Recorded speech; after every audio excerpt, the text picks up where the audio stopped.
Let's talk about what happened in Sri Lanka, where anti-government protesters successfully broke into the presidential palace and organized a pool party. But before we get into the cause of this anger, the cause of this protest, watch this video. New this morning, Sri Lanka's Prime Minister has agreed to resign. That announcement coming after demonstrators broke into the official home of Sri Lanka's president, calling for him to resign over the country's worsening economic crisis. Officials say more than 100,000 protesters surrounded that building with video showing people breaking through police barriers and, as you see there, swimming in the residents' pool. Let's go now to CNN's Vidika Sood, who is live in New Delhi. Vidika, do we know where the president is? Do we know if he's safe?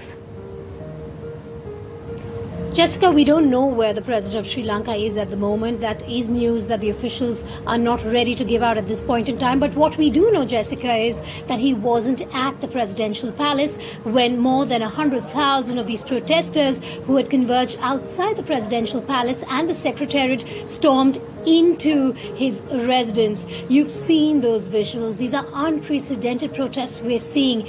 People from all over Sri Lanka converged Saturday morning, and they have been protesting against the president of Sri Lanka, Gotabaya Rajapaksa. They want him out. They blame him and his family for the economic mismanagement of the country, because of which there is a massive crunch when it comes to foreign exchange reserves. There's a massive crunch when it comes to fuel. There's a massive crunch when it comes to food and power. There are power cuts which go on for about 5 hours a day. There have been these serpentine lines of people standing just for a few liters of fuel that hasn't been coming their way, because that is now limited just for essential services. We do know over a dozen people have died over the last few months waiting in those lines for fuel. Now what you're seeing inside the palace is a complete takeover by these people. They're very clear. There's this very, very popular chant against Gotabaya Rajapaksa, asking him to go. And they say, "Go, Gota, go," in that chant. And you can hear that reverberating through Colombo at this point in time. The police, they tried to control the crowds. They did fire tear gas, but that crowd was just so massive, Boris and Jessica, that it was very difficult really to push back, because of which they broke the barricades. They entered the presidential palace, and like you said, they even took a dip in the pool. So as of now, what we do know is that the inflation is over 54%. The fear is that this could go over 70% in the days and months to come. There is a political crisis, and these protesters are very clear. Enough is enough. We've seen more than we can. We need to survive the crisis. You're just pinning us down economically, and we won't have this anymore. And yes, Sri Lanka is in talks with the International Monetary Fund, but first they really need to get a debt restructuring program in order to get a bailout package from the IMF. But this political uncertainty, even with the Prime Minister offering to resign, is going to be making it even more difficult for the IMF really to cough up a bailout package for Sri Lanka. Jessica and Boris. Wow, just incredible images. Vidika Sood live for us. Thanks so much for that reporting. So now you've seen the video why the people of Sri Lanka decided to organize a pool party in the presidential palace. But that's not even my point of interest, the part that they decided to break into the presidential palace and organize a pool party. They said they want to enjoy the luxury that the president and the ministers were having in the presidential home, because they believe that the money that they've used to enjoy this luxury belongs to them. That's not even my point of interest. My point of interest here is the aspect of power. You can see that there is no power that is above the power of the people. I think it's high time that some of our leaders should understand that they are not above the people. So you can see the power that the people hold. When you create anger in your people, when you create dissatisfaction in your citizens, when you create suffering in your citizens, it's like a balloon that you're inflating. Once it explodes, you won't be able to manage the people. But funny enough, in so many countries, especially in African countries, if such a thing should happen, guess what will happen? People will be arrested. The military will get in. They're going to pour tear gas on the people. They're going to arrest people.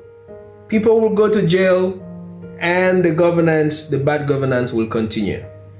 So I'm not doing this video to praise violence. I'm not doing this video to say what the people did was right.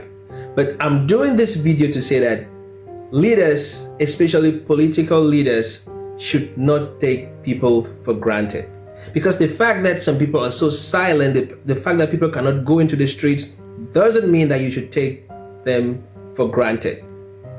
Because even if the people cannot rise against you physically like they did in Sri Lanka, nature will come against you, karma will come against you, and at that level, you won't be able to withstand it. You know, recently, a lot has been happening in the world, and that is to tell you that people are dissatisfied. That is why you see politicians are resigning, ministers are resigning, parliamentarians are resigning, prime ministers are resigning. You see a lot of violence going on.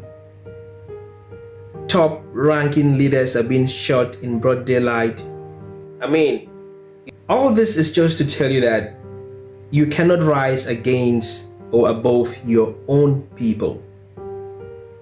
You are up there because of your people. There is no way you're going to be above them. Once the people shall rise, you won't be able to withstand that force. So wherever you're watching me from, whichever country you are in, whatever situation your country might be going through now, whether because of political issues, economic crisis, inflation, and so on, I hope that one day justice will take its rightful course in your country. I'll see you in my next video. Peace out and bye-bye. I just got off the phone with the girl who loves you too. Said you're working on yourself, is she helping with that too? You gave her the time of day. You told her that you would stay. You made me feel the same way. What goes around comes around, that's what I always say.